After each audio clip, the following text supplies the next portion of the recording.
Alhamdulillahi Rabbil Alameen. Wa sallallahu wa sallam ala nabiyyina Muhammad wa ala alihi wa sahbihi wa sallam. Amma ba'd. So we'll continue with our dars in the book Al-Aqidatu Sahiha wa ma Nawaqid al-Islam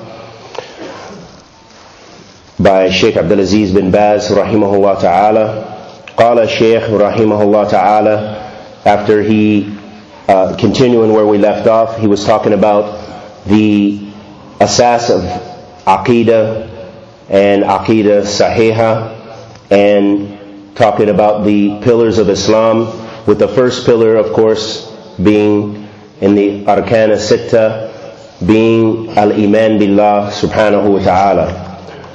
Qala Shaykh rahimahullah ta'ala, ومن الإيمان بالله سبحانه الإيمان بأن الخالق العالم المدبر وشؤونهم ومتصرف فيهم بعلمه وقدرته كما يشاء سبحانه، وأنه مالك الدنيا والآخرة ورب العالمين جميعا، لا خالق غيره ولا رب سواه، وإنه أرسل رسول وأنزل الكتب لإصلاح العباد ودعوتهم إلى ما فيه نجاتهم وصلاحهم في العجل والآجل، وأنه سبحانه لا شريك له في جميع ذلك، كما قال الله تعالى: الله خالق كل شيء وهو على كل شيء وكيل.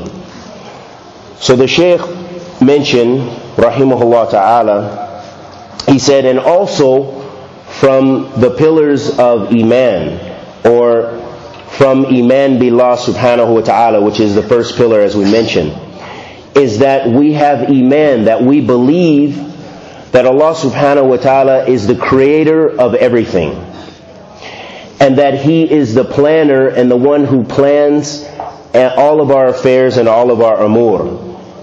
And everything is under the qudra, or the ability of Allah subhanahu wa ta'ala, and He organizes everything however He subhanahu wa ta'ala pleases.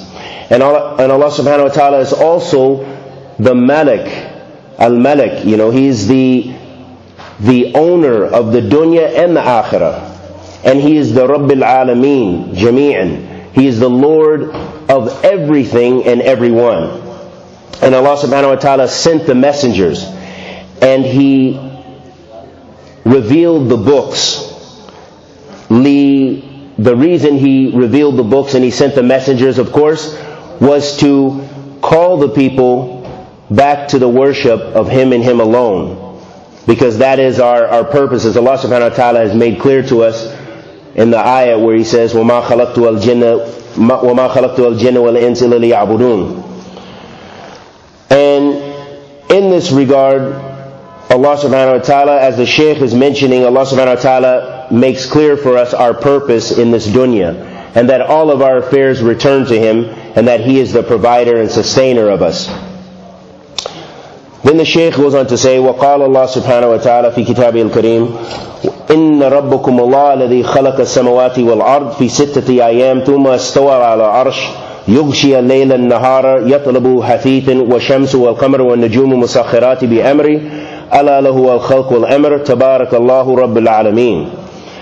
And Allah subhanahu wa ta'ala says in this ayat that verily your Lord is Allah, the creator of the heavens and the earth.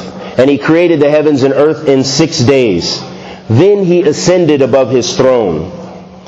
And that Allah subhanahu wa ta'ala, He is the one who makes the day turn into the night and the night turn into the day, and that Allah tabarak wa ta'ala, all the affairs return to Allah subhanahu wa ta'ala, and He is the Rabbil Alameen. He is the only one worthy of worship, and He is the Rabb of all things. He is the Lord of all things and all of our affairs.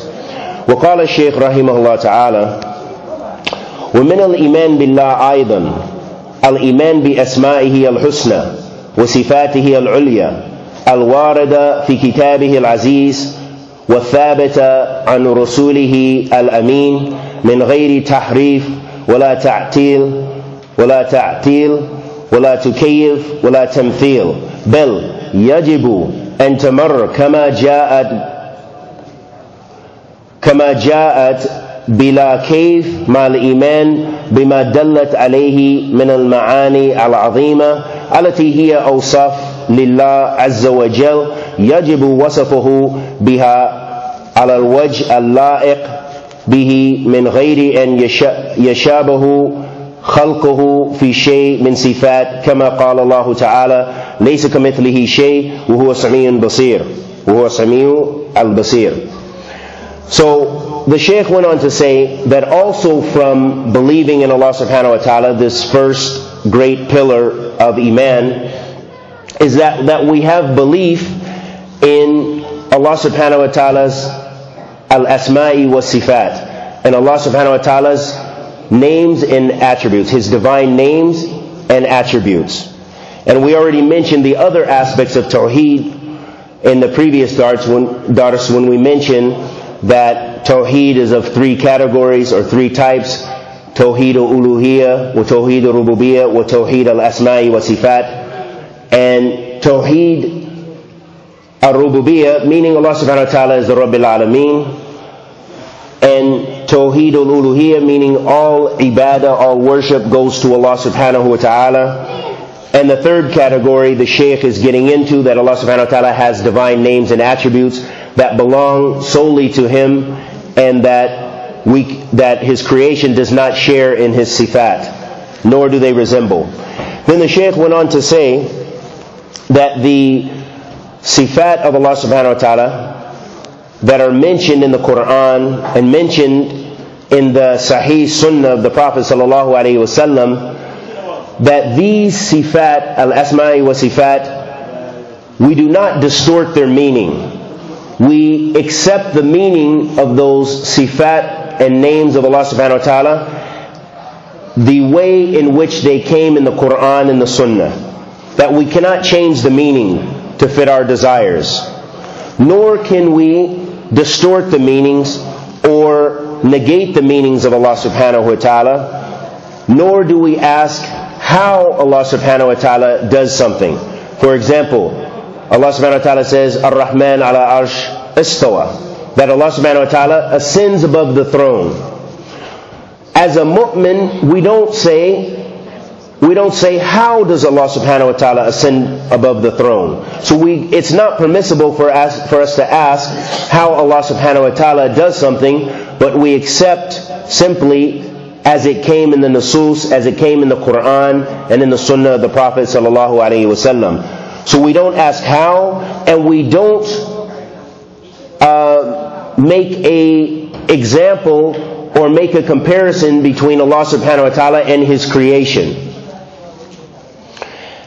And with that, we also accept the meaning as it came in the Quran and the Sunnah, and as the righteous predecessors, as the Sahaba and as the Tabi'een and those who follow the Tabi'een, as they accepted and understood the meaning of Allah subhanahu wa ta'ala's sifat. So this is a very important point, because unfortunately this is one of the ways that the Muslims began to separate into groups, into sects in the early days of Islam after the Prophet ﷺ, is you had those who came after the Sahaba and even during the time of the Sahaba who began to say and try to change the names and the attributes of Allah subhanahu wa ta'ala, change the meanings or distort the meanings or actually negate the meanings that Allah subhanahu wa ta'ala has affirmed for Himself.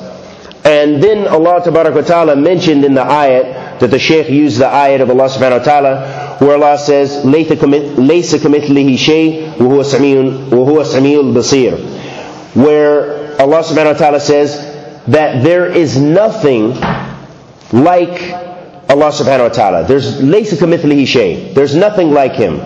And He is the all-seeing and all-hearing. Allah subhanahu wa ta'ala sees everything and hears everything. Now, we know that the creation, us for example, as created beings, we also hear and we see. So we have the characteristics of hearing and seeing. But our hearing and our seeing is not like the Creator of the heavens and earth. as he affirmed for himself, or he negated the fact that there is nothing like unto him.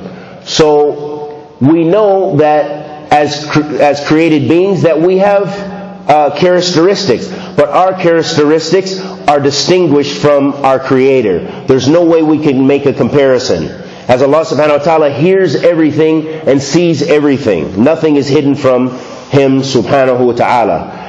And then the Shaykh went on to mention another ayat of Allah subhanahu wa ta'ala, where Allah subhanahu wa ta'ala says, وَقَالَ عَزَّ وَجَلَّ فَلَا تَضْرِبُوا لِلَّهِ الْأَمْثَالَ إِنَّ اللَّهَ يَعْلَمُ وَأَنْتُمْ لَا تَعْلَمُونَ.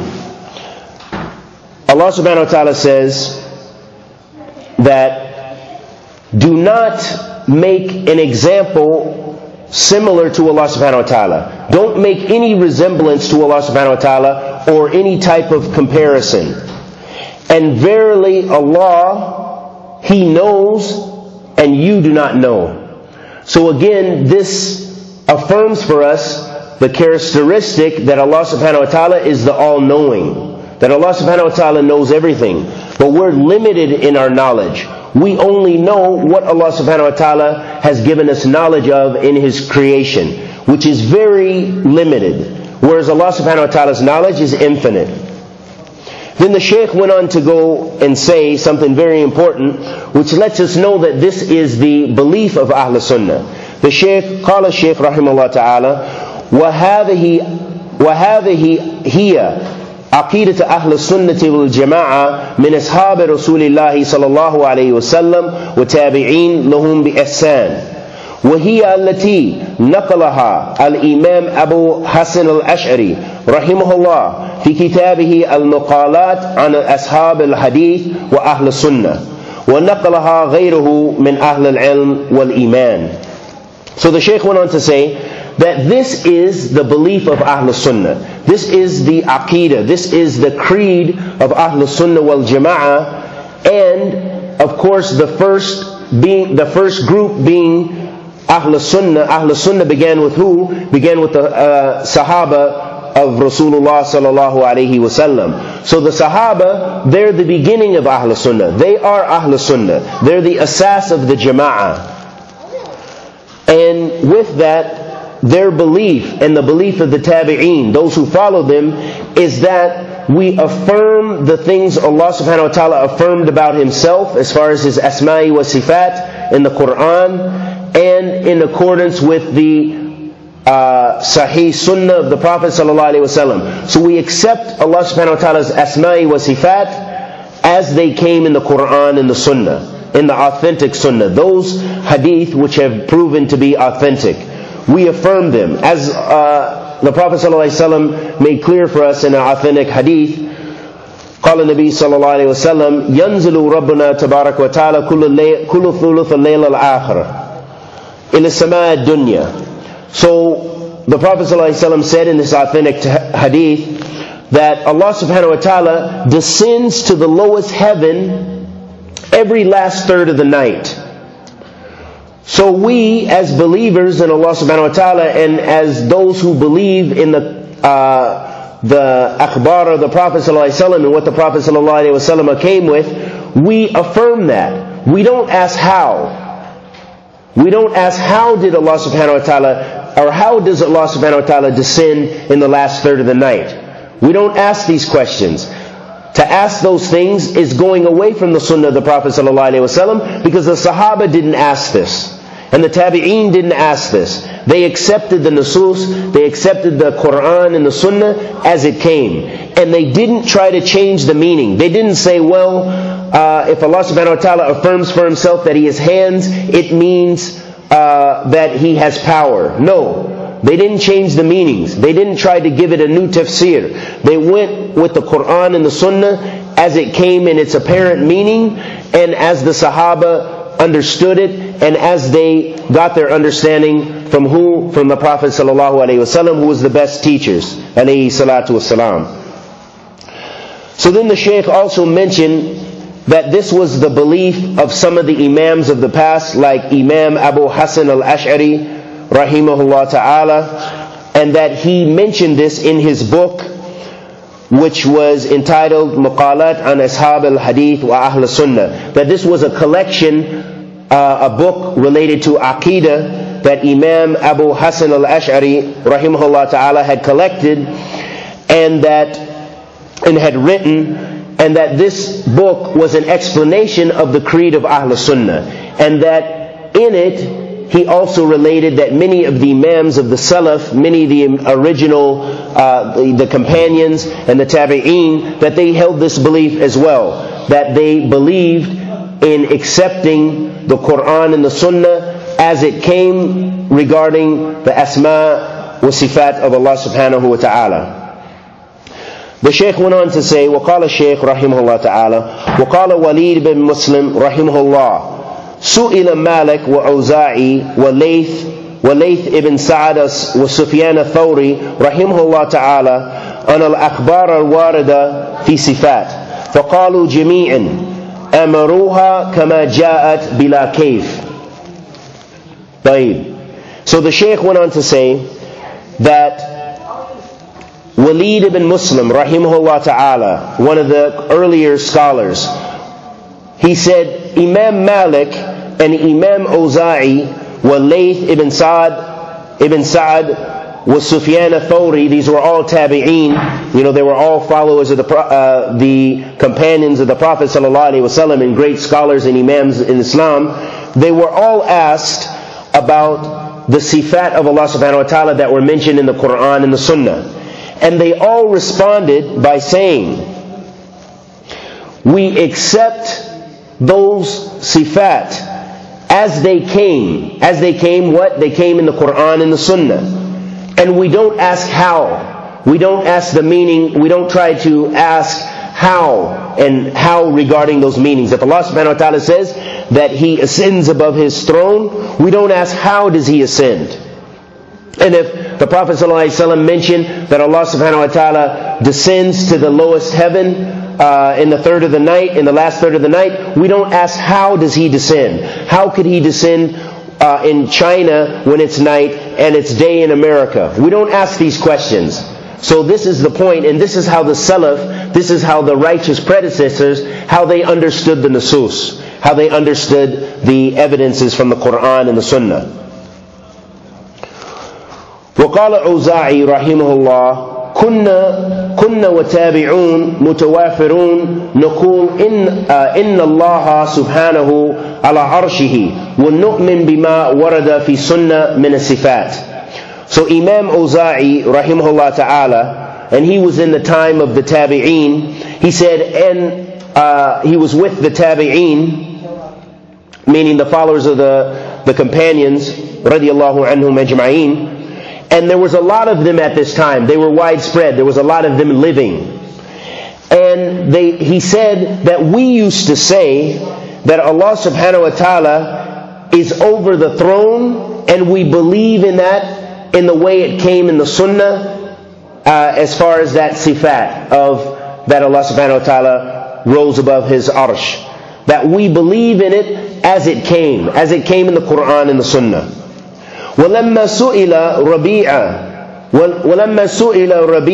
رَبِيعَ ابن أبي عبد الرحمن شيخ مالك رحمه الله تعالى رحمة الله عليهما عن الأستوى قال الأستوى غير مجهول والكيف غير معقول ومن الله الرسالة وعلى الرسول البلاغ المبين وعلينا تصديق. So this is an athar azim. This is a very great narration on the Salaf that Rabi' ibn Abi Abdurrahman, he was the Shaykh of Imam Malik rahmatullah alayhima, and that he was asked about the istawa, Allah subhanahu wa ta'ala ascending above the throne, and he responded by saying that the way of ascending, or that ascending is not unknown to us. That ascending is known to us, basically.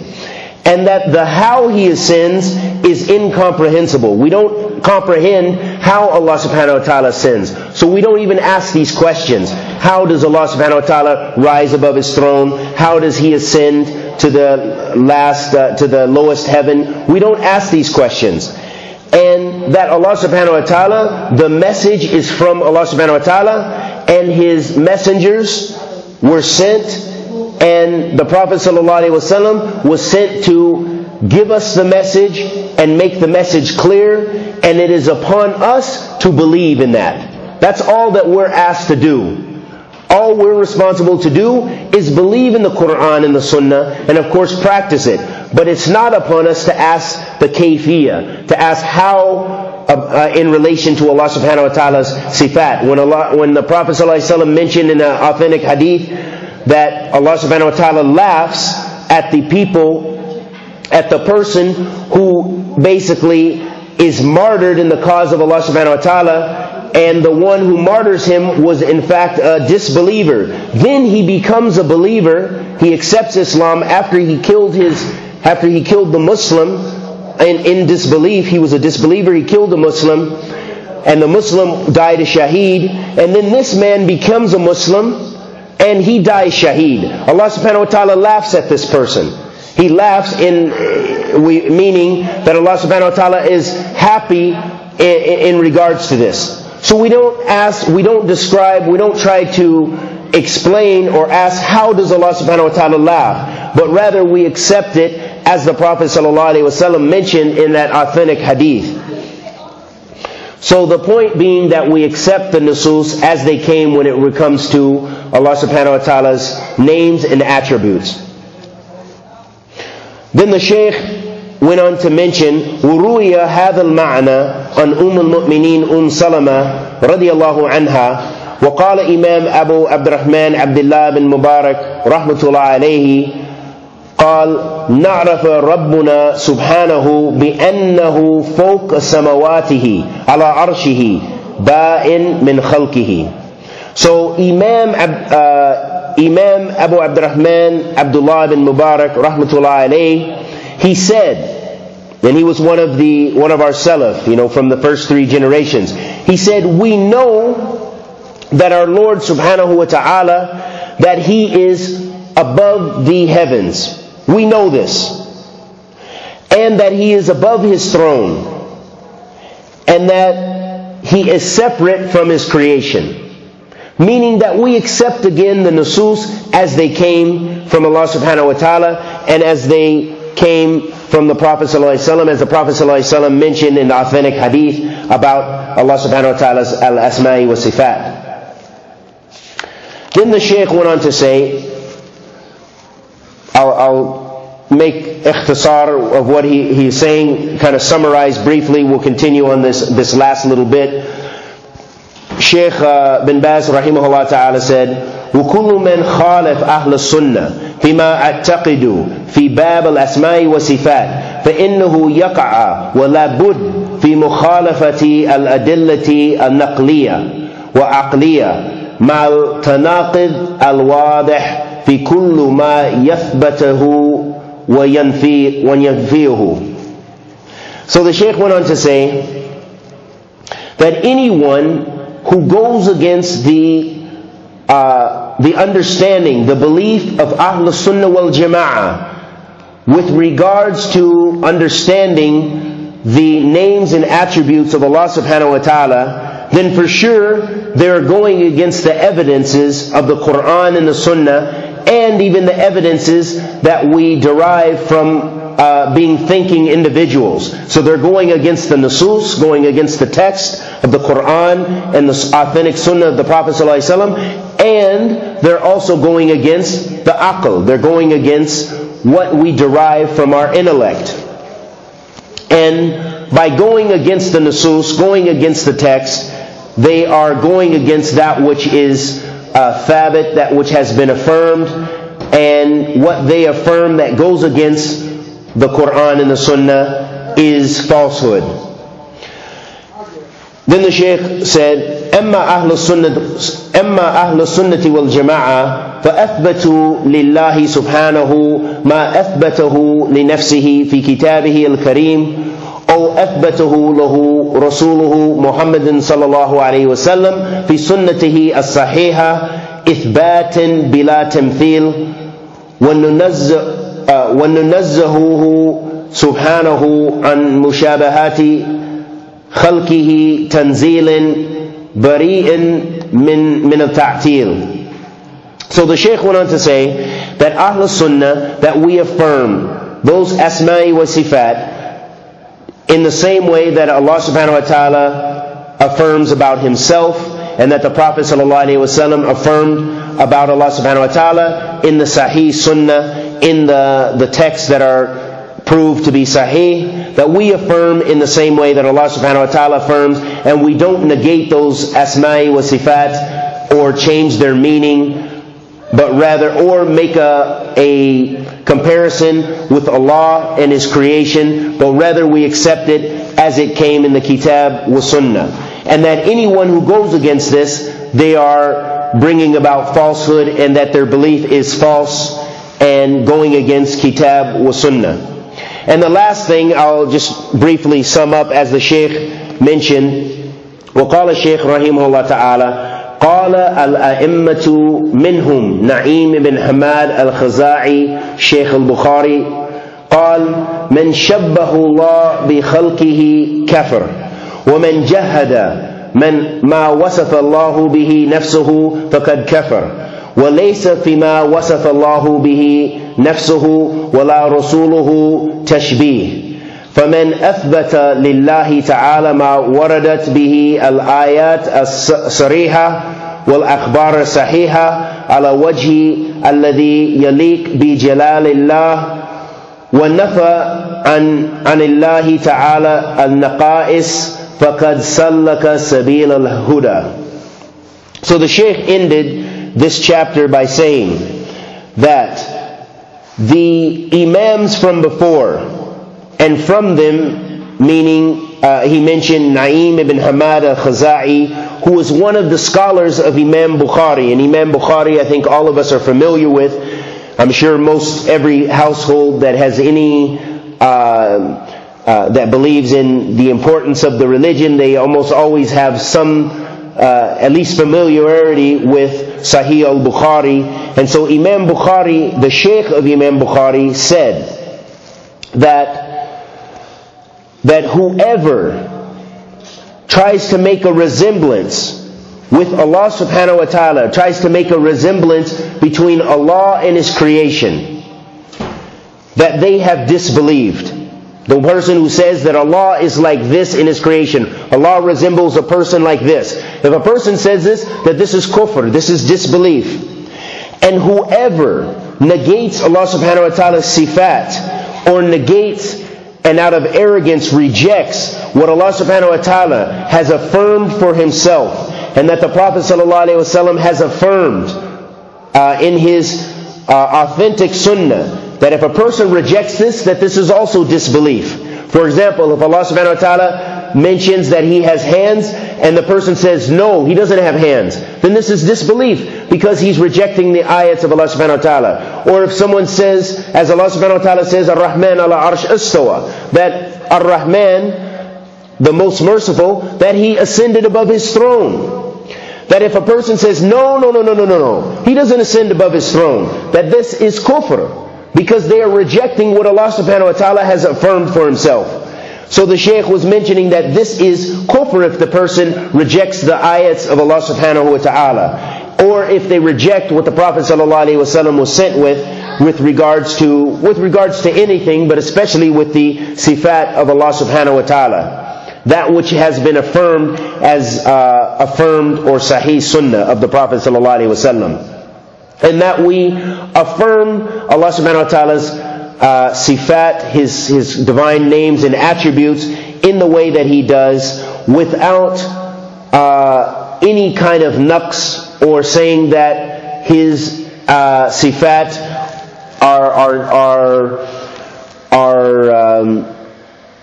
are not I'm trying to think how we translate naqais or naqs. We would say that they are less than, we affirm Allah subhanahu wa ta'ala's names and attributes as He affirms them, and in a manner befitting Allah subhanahu wa ta'ala. So we can't try to change the names or say that Allah subhanahu wa ta'ala, describe Allah subhanahu wa ta'ala in a way that is not befitting of Allah subhanahu wa ta'ala, who is the Rabb al-Alameen and the Rabb al-Kulli Shay. So the Shaykh ended that chapter, and then the next chapter, which we'll do in the next dars, has to do with Iman bil Malaika, and we'll do that in the next dars. And I ask Allah subhanahu wa ta'ala to accept this humble effort from us and to bring about benefit from it. And any mistakes that were made were from myself and the shaitan, and anything that was good was from Allah subhanahu wa ta'ala. Wa sallallahu wa sallam ala nabiyyina Muhammad wa ala alihi wa sahbihi wa sallam.